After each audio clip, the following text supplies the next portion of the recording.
Picture standing on a ridge at dawn, somewhere in Ice Age Europe, 60,000 years before anyone writes anything down. The air is thin and dry. Below you, a herd of woolly mammoths moves across a grassland that stretches farther than your eyes can follow. There is no city glow above you tonight. No haze, no noise, nothing humming in the dark. Just the land, the animals, and a sky so full of stars it looks like it's on fire. So what did the very first humans actually see when they looked out at the world for the first time? The world they were born into is called the Pleistocene, a span of nearly 2.6 million years, ending only around 11,700 years ago. It was long enough for an entire family tree to rise and pass through it. Homo erectus, then the Neanderthals, then the Denisovans, and eventually us.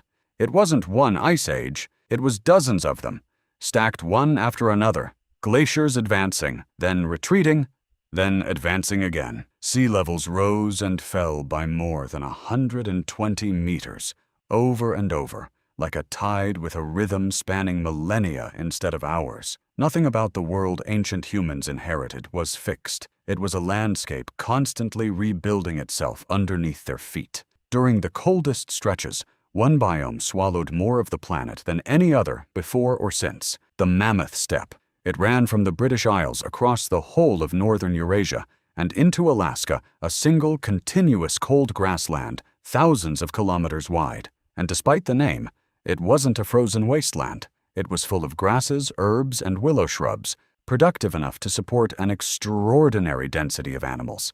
Animals like nothing alive today. Woolly mammoths standing 4 meters tall at the shoulder, woolly rhinos, bison, wild horses, cave lions hunting in the open grass, short-faced bears weighing over 900 kilograms, taller than a grown man on all 4 legs, mastodons in the forests further south, giant ground sloths the size of a small car, giant deer carrying antlers wider than a doorway. These weren't background scenery. They were the reason humans survived at all. Fat, meat, hide and bone, walking across the horizon in herds. And the world wasn't only grassland. In warmer stretches, Europe filled with deciduous forest. In northern Iberia, Neanderthals lived inside a rich mosaic of Mediterranean and Euro-Siberian woodland. The Ice Age wasn't a single frozen photograph. It was a slideshow forest, then steppe, then tundra, then forest again, shifting beneath the same sky. But the strangest part of their world isn't what stood on the land, it's what the land actually was. So much ocean water was locked into ice that global sea levels dropped over 120 meters below where they sit today, which means the map ancient humans carried in their heads looked nothing like the map hanging on your wall. You could walk from Britain to mainland Europe, across a green, river-laced lowland, now called Doggerland forests there as early as 16,000 years ago, before the sea finally swallowed it 8,000 years back. You could walk from Siberia into Alaska, across a corridor called Beringia, following the same path the mammoths used. And in Southeast Asia, a vast shelf called Sundaland joined Borneo, Sumatra, and Java to the Asian mainland, one single landmass for most of human history, shaping where entire hominin lineages could spread and evolve. 3 of the coastlines we think of as permanent were, for most of the Pleistocene, just hills in the middle of dry land, and ancient humans weren't wandering blindly across any of it. They were following water. In East Africa's Turkana Basin, rivers and lakes drew hominins to their shores for over 1 million years. In Ethiopia, settlements lined the banks of a meandering river called the Upper Awash. In northern France, the Somme River carved terraces that still record where Middle Pleistocene humans chose to settle. In northwest India, a shifting river system across the Thar Desert opened and closed as a crossing point for entire human dispersals. Rivers were highways. They were food. They were the difference between a habitable world and an empty one, and most of them are gone now, dried up or buried under modern cities. Then, around 24,000 years ago, the world tightened its grip. The last glacial maximum had arrived, the coldest, driest phase humans had ever faced. Central Europe became polar desert. Monsoons collapsed over Australia, ice sheets kilometers thick buried entire continents under white. On China's lowest plateau, lush ground turned into a cold, dry steppe desert almost overnight. in geological terms. Further south, a single region of China stayed mild enough to become a refuge for everything fleeing the cold further north. And yet, people were still out there, living in southern Siberia, living within 50 kilometers of the Alpine ice sheet, in what's now Switzerland. They survived by finding refugia pockets of the world that refused to die, a marsh in the Syrian desert that stayed wet when everything around it turned to dust, river valleys in the Altai Mountains that kept flowing when the rest of North Asia emptied out. On the Arabian Peninsula, a site called Jebel Faya shows people surviving in narrow windows whenever rain briefly returned, squeezing through the desert before it closed up again. These were the lifeboats of the Ice Age, small hidden places holding on to water, food, and warmth, while the rest of the map went silent. But the Ice Age didn't just trap people in the cold. It pushed them out of Africa entirely. Scientists call it the Sahara Pump. For thousands of years at a time, the Sahara turned green rivers, lakes, grasslands, a corridor stretching open across the desert. Then the rain stopped, the green closed back into sand, and the door slammed shut again.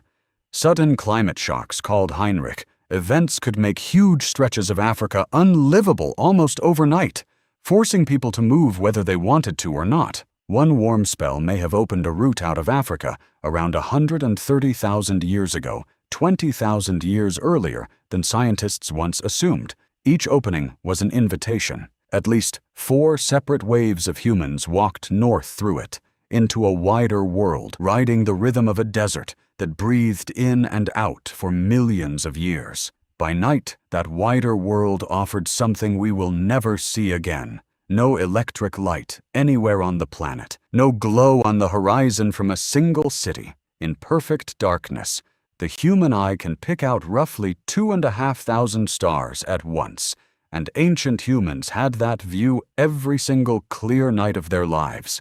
The Milky Way wasn't a faint smudge you had to look for. It was a bright river of light cutting the sky in half, and they weren't just staring at it. Deep inside a French cave, painted nearly 40,000 years ago, archaeologists found dots scattered around painted animals, dots that line up with real constellations. Taurus, Orion, the Pleiades.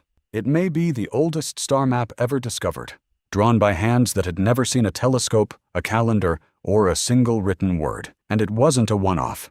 Ancient Chinese astronomers eventually mapped roughly 300 of their own small star groupings, entirely independent of anyone in Europe, and cultures with no contact at all kept landing on the same handful of patterns. Orion, the Big Dipper, the Pleiades, the Southern Cross. And that sky wasn't just beautiful, it was useful. Aboriginal Australians watched for the Pleiades to reappear in the dawn sky, and when it did, they knew it was time to move, to follow the nuts and berries coming into season. Polynesian sailors memorized exactly where hundreds of stars rose and set, and used that memory alone to cross thousands of kilometers of open Pacific without a single instrument. Babylonian astronomers etched those same risings and settings onto clay tablets over 3,000 years ago. The sky was their calendar, their compass, their oldest piece of technology. Some lunar calendars may stretch back over 30,000 years. Long before anyone wrote the word north, the steady position of Polaris was already telling travelers which way they were facing. So go back to that ridge at dawn. 60,000 years ago, the mammoths are still moving across the grass below. The land beneath your feet might vanish under an ocean in 10,000 years, or turn from forest to desert and back again before that. But look up, that part hasn't changed. The same stars that guided a hunter across the Mammoth Steppe are still sitting up there tonight, waiting for someone to look.